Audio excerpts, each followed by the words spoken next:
Okay. Before we have our quiet time, let's all get on the same page. If you're in the Sparkly book, it's page 227, second paragraph, line 5, beginning the laws of God. If you're in the second edition, it's page 188, paragraph 4, line 4. If you're in the first edition, it's page 174, third full paragraph, fifth line.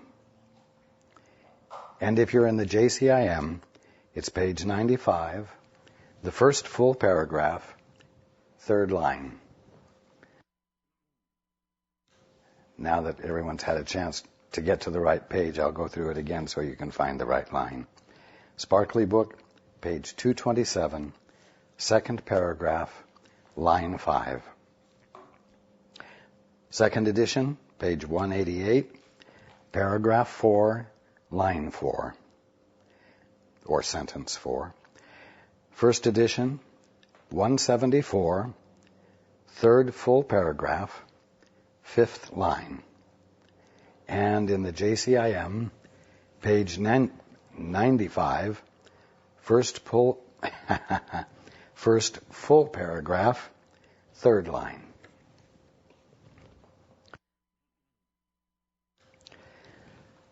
Okay, let's take a few moments to be still together.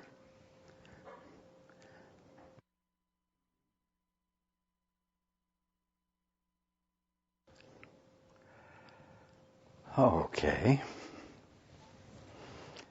Good evening. And welcome to everyone who's joining us on the internet.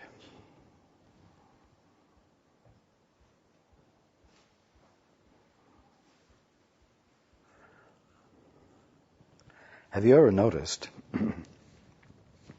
how your daily social interactions and your social life with friends is usually made up of interactions or discussions that have at their root you're not knowing what the answer is about this, that, or the other thing. You basically spend your time talking about what if this or what if that? What if China behaved differently? What if Bush does this? What if the economy keeps getting worse? What if there was a new way to do this or that or the other thing? As long as you can come up with some really interesting what-ifs, you can be the center of attention. You can be the contributor to a wonderful evening of conversation, and you can come home and feel as though you had spent your evening well and something of substance had happened. In other words, your social lives, your interactions with each other, thrive on not knowing what the answer is.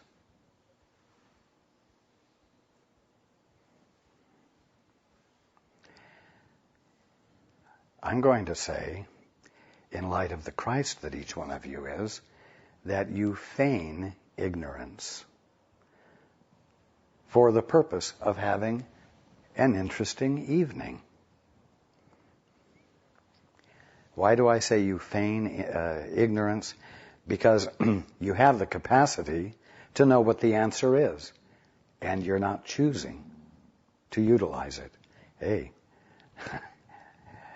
you're having a wonderful party. 20, 30 people are standing around, chatting, talking. Some parts of the group are more animated than others. But what if in each group the answer was arrived at. Oh, what would you do then?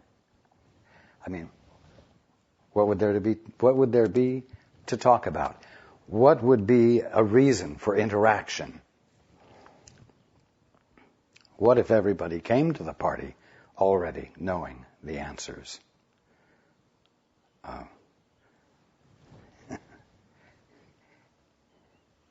What would you do?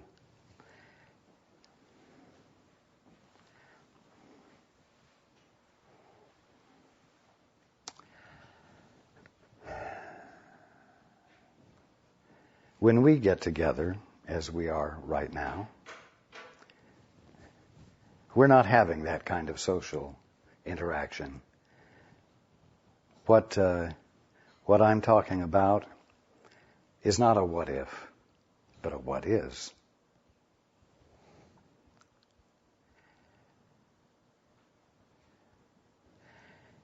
You see, as long as you stay in the what if mode, you never arrive at anything you have to commit to. And yet, to know the truth and to make commitment to it is the whole point.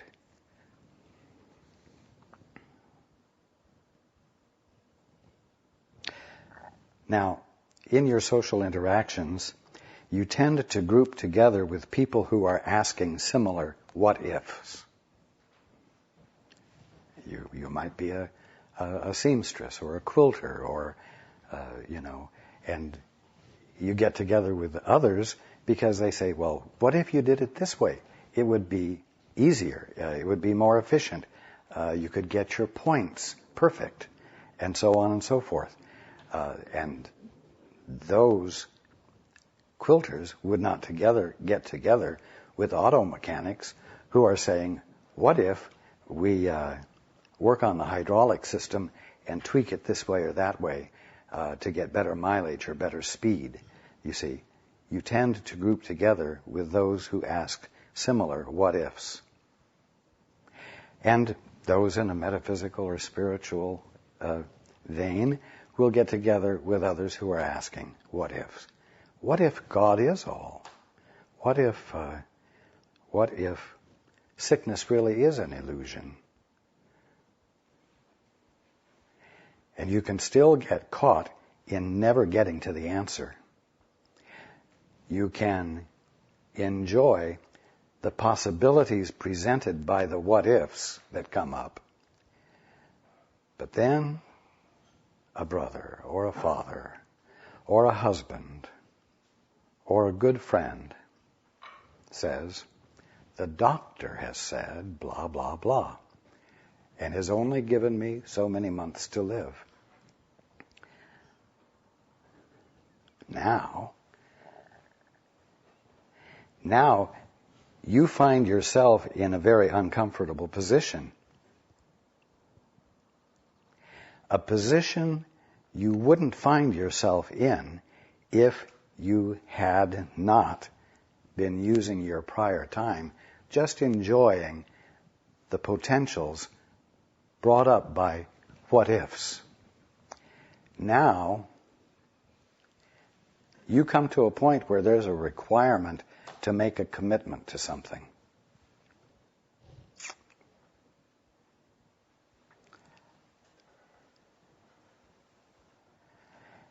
Because until you make commitment to truth, the force of truth will not proceed from you.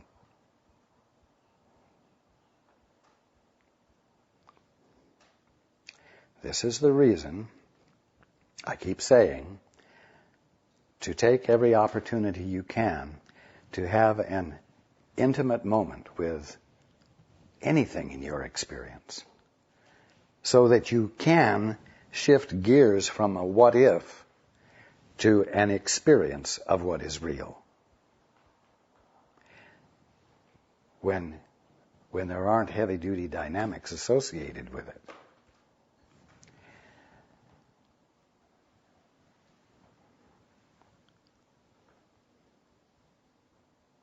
Now, there seem to be two orders of reality. Actually, there only seems to be one real order of reality, and that's the one described by your doctors and your scientists and your world, generally speaking. It starts with the Big Bang Theory. The world is a material universe functioning according to laws of physics, laws of matter is another way of putting it. But then there are those spiritual folk who say, but there's a God, and God is supreme, and God's laws govern, and they don't coincide with the laws of physics. What are called the laws of physics can serve God's laws, but in and of themselves, they are not absolute. So now we seem to have two orders of reality. And if you're a student of the course, or if you are in a metaphysical vein, you talk in terms of God's laws being real and material laws being an illusion or being unreal. And so these two orders of reality are called reality and unreality.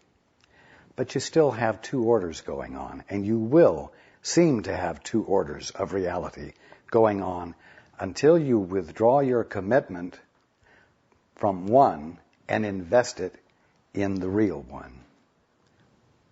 You see, when you got your divorce from the father, you gave your allegiance to, in quotes, unreality, the likenesses that you made up to replace what everything really was.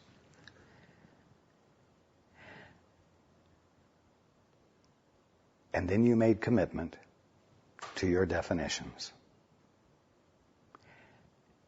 Because you made commitment, you brought your will, which is a divine will, it's the only will there is, you brought it into play.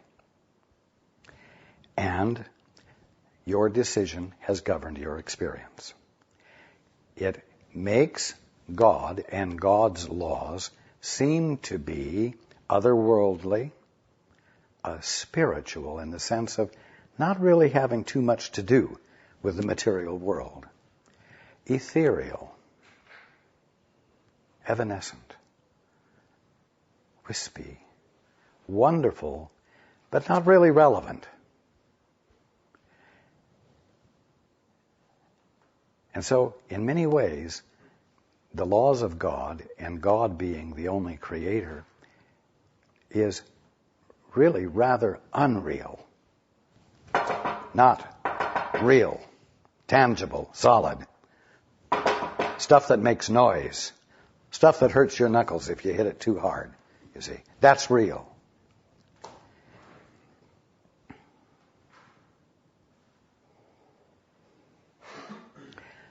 Now, the warrior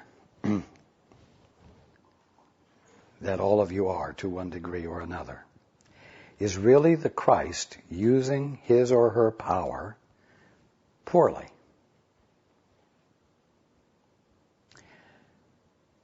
Now, what are you going to do if you decide, upon hearing of the potential demise of a friend or a relative or a mate, as a warrior, what are you going to do? Let me put it this way. In order to respond as an agent for change, meaning change from the status quo, you, as the Christ, are going to have to use the very same capacities that you, as the Christ, pretending to be a warrior we're using. What are the characteristics of a warrior? Well, commitment to purpose, diligence, unswerving allegiance,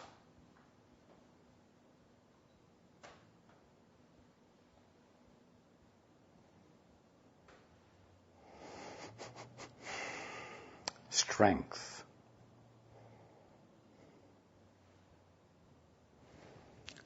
the capacity to commit fully. You see, there isn't really a warrior with those capacities. There is the Christ with those capacities pretending to be a warrior.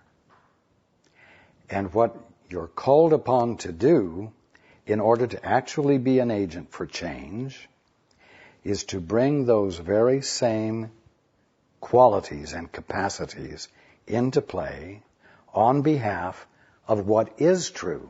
In other words, on behalf of the order of reality that is the only real one, even though you have come to believe that that one is vague, wispy, spiritual, and therefore not really, really very relevant to the human condition.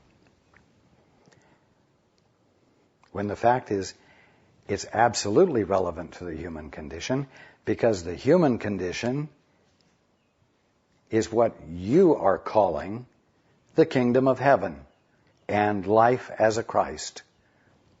You see, you're calling it something different from what it is.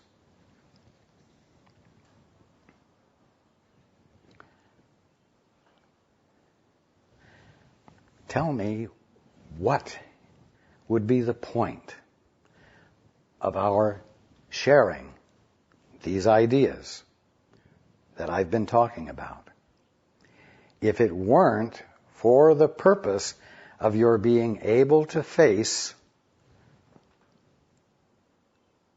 a dire circumstance, what is termed a dire circumstance, in a way that contributes to its disappearance.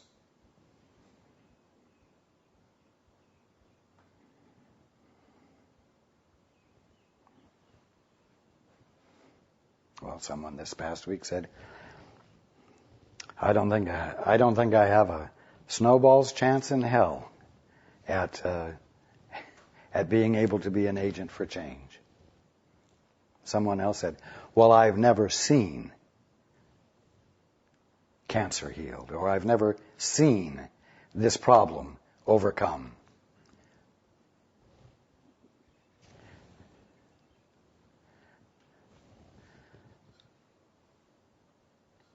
Well, I promise you, you never will see it overcome if you adopt that attitude or continue to reinforce that attitude. You will never see a change, a healing, if you are unwilling to step outside the box and look outside your current definitions. And so you all need to get about the business of consciously, purposely intending to see things with new eyes, because it's your birthright to be seeing the kingdom of heaven instead of the human condition that you're claiming is what is going on, instead of the kingdom of heaven, right where the kingdom of heaven is.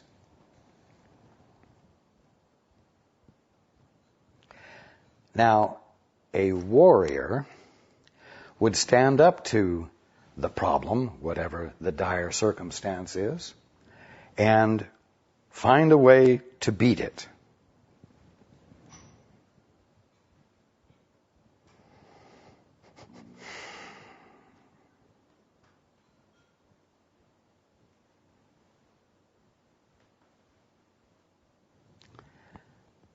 But for lack of better words, an awakening Christ, one who is not caught in the warrior role, and mental attitude would say, I challenge the god of sickness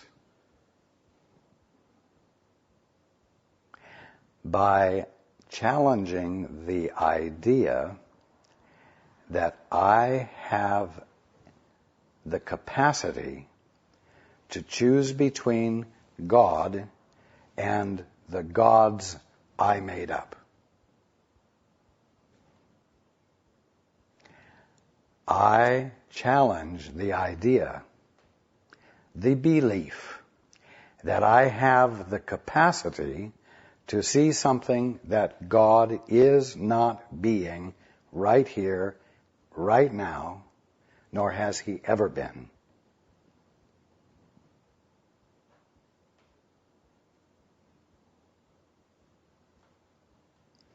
You see,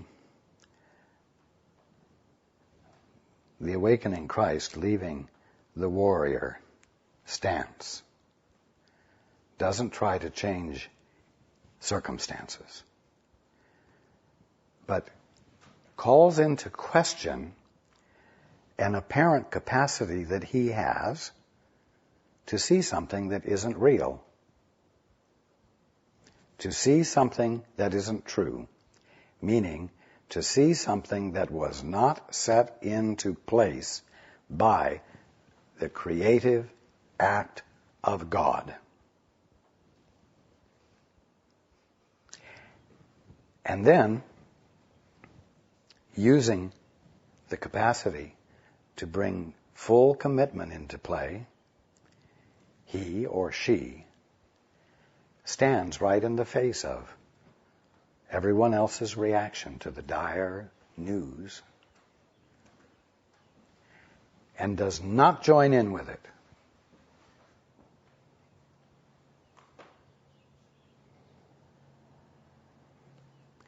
And with purpose and diligence remains true to the truth.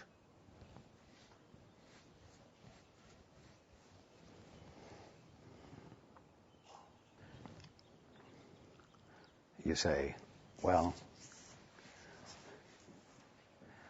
nobody I know has ever overcome a death notice. Well, hell, at least you have somebody still alive to work with. I didn't have that with Lazarus. In fact, his sister said, laughed and scorned me. His body stinketh. He'd been dead so long that he'd started to decompose. This was the material view. This was the typical view adopted and committed to by her and everyone else. But it wasn't my view. And I couldn't afford to say, oh, yes, I know. It's awful, isn't it? What a loss. Everybody is going to miss him. Yes, you are right. Nothing can be done. You see? Hey, and what evidence did I have then to rely upon of anybody else having been raised from the dead? Not any more than you have. But that's not a handicap. Do you hear that? That is not a handicap.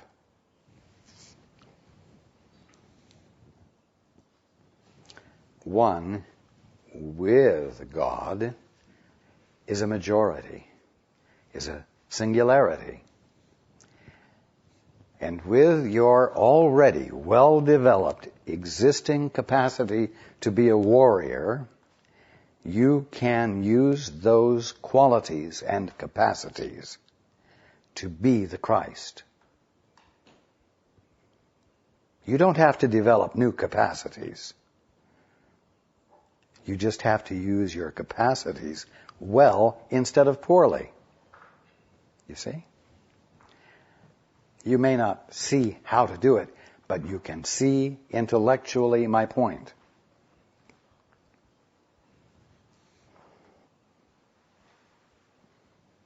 all of this that we're talking about is about being differently in the same old circumstances. In other words, challenging the status quo. Not by overcoming problems out there in the world, but by withdrawing your commitment to a so-called capacity you think you have to see what God didn't make. And we've already talked at length about how you do that, how you withdraw from your commitments to your definitions. You stand right in the face of the problem that everyone else is crying and whining and grieving about. And you say, I choose for my peace, because in my peace, my capital V vision becomes available to me, which is essential to my seeing the truth and finding correction happening. Correction meaning visible, tangible healing. Where the doctors say, where before I saw a problem, I see nothing but perfection.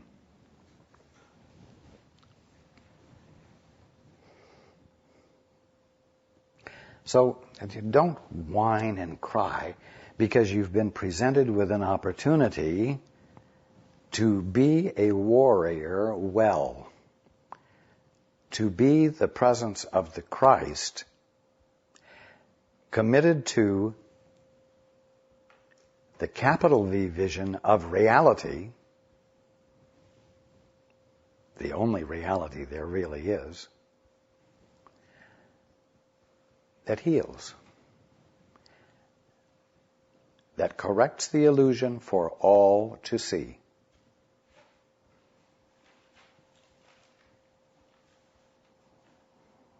You abandon your strength, your imagined strength over things in favor of your strength to not be distracted by what doesn't exist.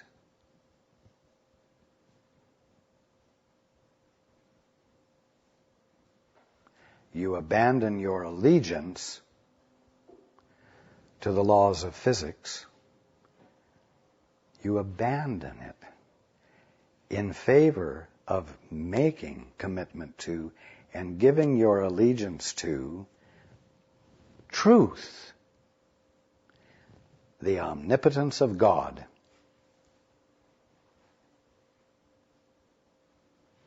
Now, before we get into the book, one last thing.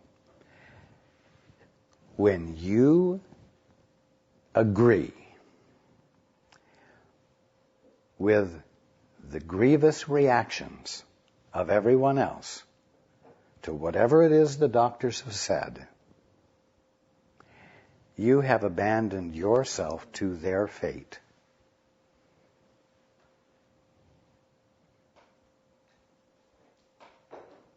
And you've abandoned them to theirs. I say that because if you refuse to yield to everyone's typical response, and you disagree with their typical response, and you do not validate the dire outcome that is predicted, you do it for yourself and them. And the gift you give them, you get to keep.